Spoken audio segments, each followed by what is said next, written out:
What is the kind of cost involved in this? I mean, and whom do you recommend people should go in for this? Who are the kind of people who go in for this surgery? Well, the cost varies. We have various packages ranging from 26,000 up to 46,000. Okay. The outdated technologies are obviously the cheaper variety. Okay.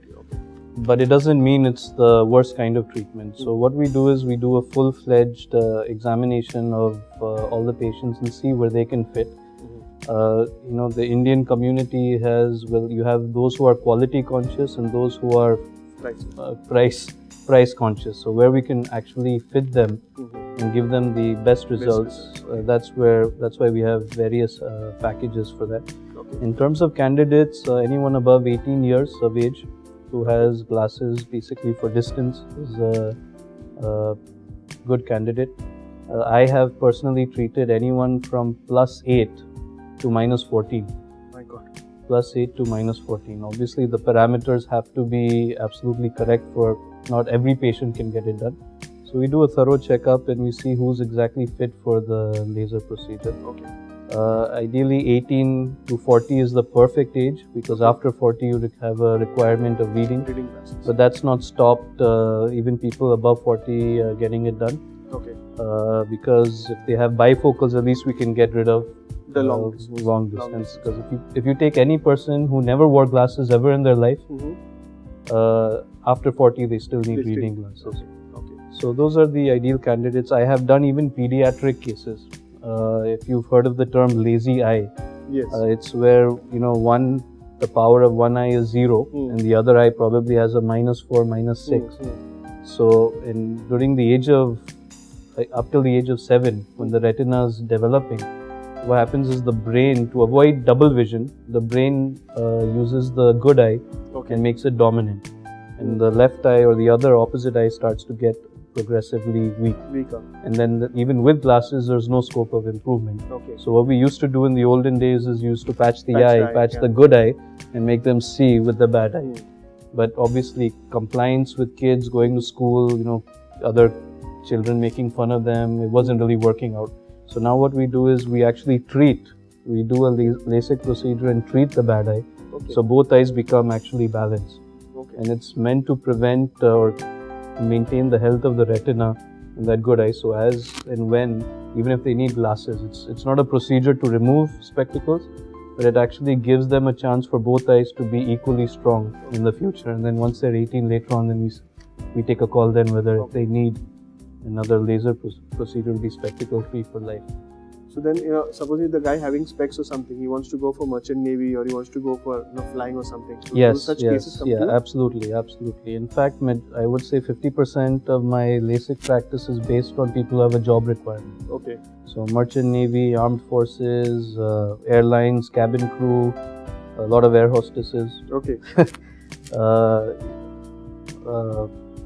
Armed forces, generally the police. So generally, even now corporates. Corporates are going through a lot of health checkup requirements and fitness tests for a job which maybe might not require them to have spectacle-free vision. But even corporates are now getting used to the concept where, like, if they want a particular job requirement, especially if it involves you being presentable, then it is an option for them to get it done. Okay. Interesting. What is one of the most happiest moments of your life? Happiest moments? Yeah, no question, the birth of my daughter, Shana. Okay. Definitely the happiest moment. She came also pretty late in our marriage, and so we're definitely blessed to have her around. That would definitely be the happiest moment. And maybe one particular case of yours which you saw as a challenge and you were able to do that. Okay. Yeah.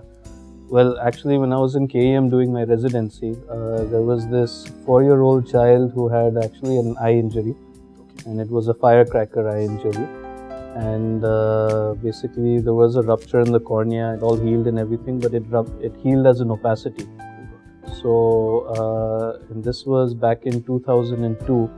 And at KEM itself, what I did was a corneal transplant. Basically, you hear about eye donations and other things. That's actually what it's meant for. So I successfully did a corneal transplant on that 4-year-old, And I actually just met him. I think he was hunting me around, so I met him. He came to my clinic 2 weeks back, and he's still doing really well, and he's got good vision. He's seeing 6/9, so that's something that has been really satisfying for me. You do any corporate CSR, like charity and all that stuff? Yeah, do any charity? Yeah. I'm actually attached to a charitable hospital in Jogeshwari. It's a semi-charitable trust, semi-private trust, which has got pretty good equipment for a charitable hospital.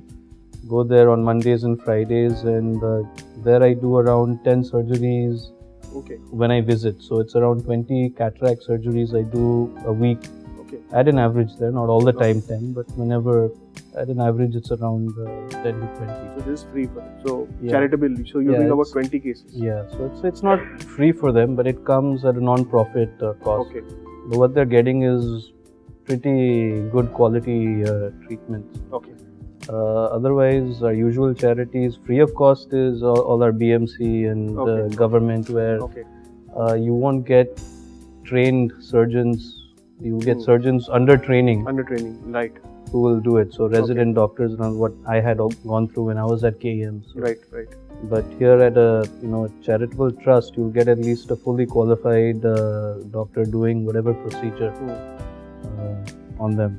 Okay. So Okay. It's great. It's good you're doing that kind of work over there. Yeah. And let's give Doctor a big hand. Thank you. And you're the first person to get one of this over here. So you're going to jam with Sam.